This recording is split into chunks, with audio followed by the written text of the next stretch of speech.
So yeah, this right here is one of those things where I'm like, okay, fair play to Caitlin.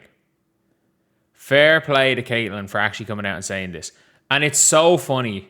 It is so funny, all the response to this. Were like, if Caitlin said this initially, there would be no issue. If Caitlin said this initially, no one would have went after Alyssa Thomas. If Caitlin said this, it doesn't matter. It actually doesn't matter what Caitlin Clark says or does. As we have already established, like, these people don't hate Caitlin Clark because of her actions. These people hate Caitlin Clark because she's Caitlin Clark. They don't hate Caitlin Clark because of anything she said. They don't hate Caitlin Clark because of anything she's done. These are the same people that attacked Caitlin Clark for going to a charity event instead of the orange carpet.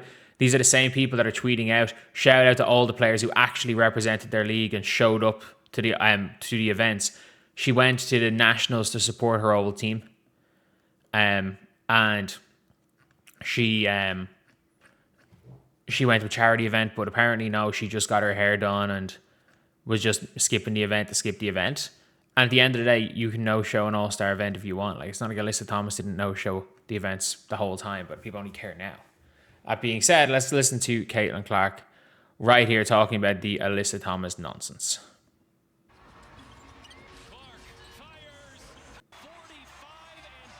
All right, so we're just going to... It is really low. There we go. At its best, what the league has to offer is yourself and Paige Bueckers and Asia Wilson. The list goes on and on. Yeah. And yet so much of the discourse feels completely and totally unrelated to that. Do you feel that? Yeah, absolutely. And I think a lot of it is like, it's not always based in reality. I feel like media and journalism have a responsibility to tell the stories. And a lot of times, like, you guys are the ones controlling the narratives about what people read. And shout out Caitlin for actually going and saying that. Like, I actually have to give her a lot of props for saying that, where it's like, where she basically is like, well, you guys control the narrative. You guys control the narrative. Like, that's, you're saying, oh, you're complaining to me about discourse and narratives, but it's yous that are doing it. That is actually, I actually appreciate that. I appreciate that. But let's keep listening here. And I think a lot of it is like, it's not always based in reality. I feel like media and journalism have a responsibility to tell the stories, and a lot of times, like, you guys are the ones controlling the narratives about what people read and what people talk about, and a lot of that is sometimes so far out of touch with what is reality, and that can be confusing to somebody that's 24 and trying to navigate life and trying to help her team win a championship. Case in point, an incident like Alyssa Thomas, the foul. A foul happens on the court. Yeah. You move on, she moves on, and that should be the end of it. 100%. So top down, what... Alyssa Thomas did not move on. Do you want to know why you can't say Caitlin Clark moved on, Alyssa Thomas moved on? Because Alyssa Thomas went for Caitlin Clark on the Monday. She missed. She swung an elbow at her on the Monday. And again, if you guys agree that she did, that this is what I'm saying, subscribe or leave a like. We got like only 20 likes on stream. Alyssa Thomas did not move on. Alyssa Thomas tried to cheap shot her on Monday, missed. Caitlin dodged the flying elbow, and then her first chance she got, she cheap shot her on the Wednesday. She did not move on. She didn't move on from the Monday, and then she got her on the Wednesday. Needs to be done so that is. It seems like there's always a moment like that in every season that I've played so far, and I think for myself, like, I just try to navigate it the best I can. It gets exhausting. It gets frustrating because I think especially, like, that's a perfect example of, like, yeah, it was a hard foul, and it should have been dealt with in the moment, and they should have decided what it was then and reviewed it. Great, we move on. You see it happen in the NBA all the time. It's not anything more than that. And that's the thing where it's like, the NBA plenty of times as well have missed calls and then retroactively suspended players. Like, that is a common thing that has happened. But yet the media, the WNBA media, were basically players wearing wearing Alyssa Thomas jerseys to the game she was suspended. Her whole team being like free Alyssa Thomas. And I'm like, what do you mean? She got a 1-game suspension for what very much looked like intentionally punching somebody in the neck. Like, come on now. It was something that happens in basketball. Cheap shots happen in basketball. Suspensions after the fact happen in basketball. It's basketball. When I walk out of the locker room, I shouldn't be not fearful of what the conversation is going to be, but, you know, you just, like, it's emotionally exhausting, it's draining, it makes your shoulders tense because people don't want to talk about the basketball. They just want to stir it up and make it something else. How do you... At least if you're going to, let's keep talking about the basketball. And that's why I love it when I can talk basketball. Even when it gets to the stage, media overhypes Caitlin Clark. Over her last 3 games on a minutes restriction, which is about 27 minutes, she's averaging 30. She's averaging 30. It's as simple as that. She is averaging 30 points over the last 3 games on a minutes restriction. She is playing the least minutes of any top 10 scorer in the league. And she is 0.1 points per game off third. And she's playing the least minutes of any top... I think it's top 20 scorer. She's playing the least minutes. Like, if anything, you could argue that Caitlin Clark's was overhyped coming into the league. Even if you want to argue that, at this point in time, Caitlin Clark's probably underrated by the media. She's probably been underrated by the media at this point in time. Someone says the drama makes me and Venom more money. It's like, well, I talk about every single topic. I would love to just talk about basketball. If there was enough topics to talk about in basketball, and that's what people wanted to see, I would just talk about basketball. It's as simple as that. I will talk about anything, and I can guarantee you, I talk about more basketball than anyone else.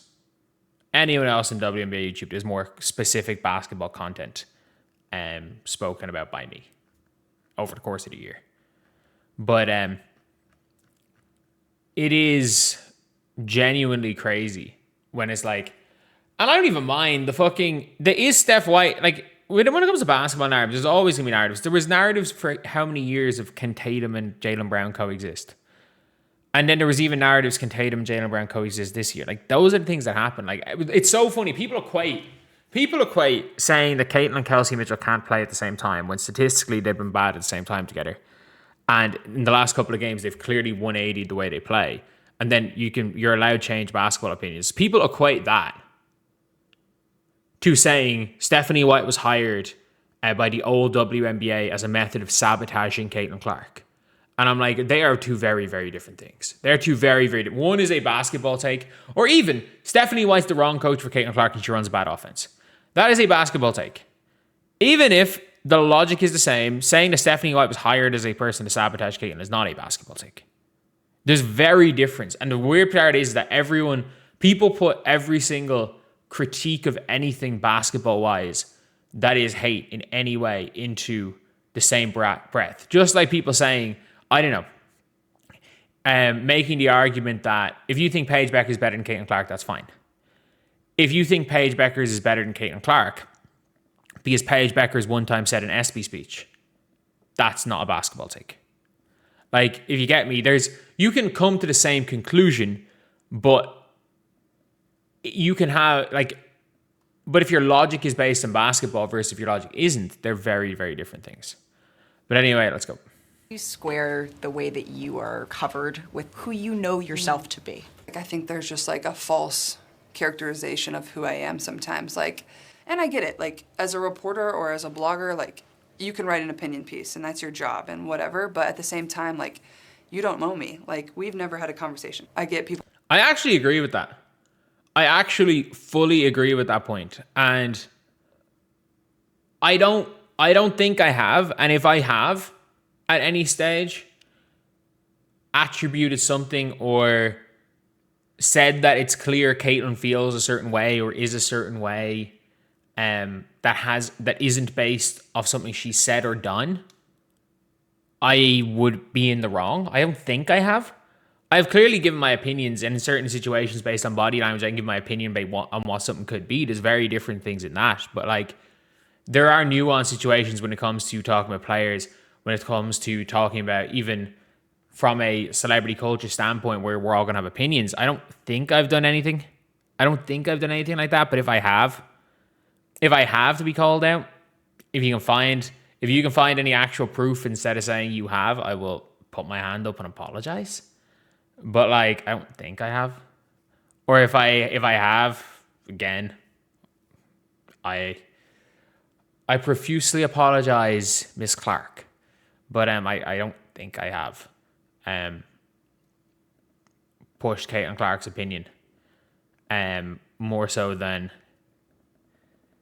more so than things like, than saying something like something doesn't look right, or Caitlin doesn't look like she's having fun, which at times she can say she's having fun.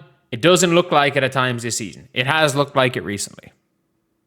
People have a job to do, but at the same time, like, don't make accusations about my character and who I am when you don't know me. I understand this is your job and this is your profession and this is what you get to do, and basketball is my profession and what I get to do. And the reason I play it is when I step in between the lines, I love it. And that's what's so fun about it for me, is like, I get to compete. This was always my dream, and nobody should ever try to take that away from me. Like, the love and the joy that I have for the game, and they haven't and they won't, because it's my goal to win, like win championships, and I know that I can help this team do that. And that's always what I remind myself in the moments that, you know, things go downhill. It just makes you work harder. So yeah, obviously, when it comes to Caitlin Clark, she is, for anyone saying I'm wearing a jersey without a t-shirt, it's All-Star weekend, I'm wearing the All-Star jersey. These jerseys fit very odd, which is weird, but also, lads, it's so fucking hot. I am sweating anyway. I haven't turned on my fan. I have a fan at me. I am sweating anyway. It is so hot. You see, in Ireland, we build everybody. We build everything to keep heat in, because it gets really cold in winter. There's no, like, aircon's essentially illegal now in Europe. Aircon's essentially illegal. But, Caitlin's absolutely on the money. Caitlin is absolutely on the money with what she's saying here. And, like, at the end of the day, there's always going to be talk that isn't, there's always going to be talk that isn't basketball related. There's always going to be conversation about it. And I think in general, like, it is the responsibility of people talking, whether it is, like, whether you are on air. And I think there is more responsibility if you're on air. If you the bigger your audience, the more responsibility you have. And it's like, it's a really, really tough thing where it's like, not to judge actions rather than judge humans. Like, we all are in a situation where we're going to judge someone's actions on the floor. We always are. But it's like, when it crosses the line into your Caitlin Clark is a pain in the ass diva and her team wants her gone, and all of these things, speaking about that's basically as a fact, it's very different. Or calling Caitlin Clark a fucking white supremacist, and I'm like, that's the type of shit where I'm like, oh my god, we've gone so far off the ledge. And it's always a weird one, because it's like, there is a very fine line between what is completely justifiable and it's like having an opinion on somebody, which you're all allowed to have. Like, everyone's allowed to have an opinion on someone. Everyone is allowed to like or dislike someone. Like, there's no issue in that. Like, we're all human beings. We're all allowed to have our opinions. We're all allowed to say what we want. And then there's the next step forward, which is going on with Caitlin, where it's, people have turned an opinion of Caitlin Clark into an opinion of not liking Caitlin Clark into, we're going to put attributes on her character that don't exist, and we're going to talk about those false attributes so often that it becomes fact.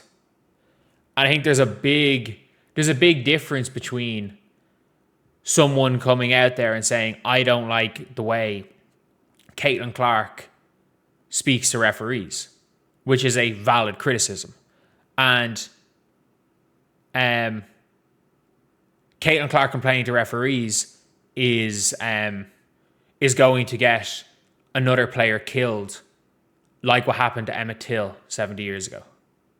Like, they're very, very different. There's very, very different things. And that Caitlin Clark needs to face consequences because she knows what she's doing. There's very, very different things here. They are two very different topics. And I don't know. If at any stage I cross a line when it comes to opinions and attributing things to people rather than just giving my opinions on what they say and do. I mean this. You have full allowance to call me out for that. But anyway, yeah, I'll see you guys.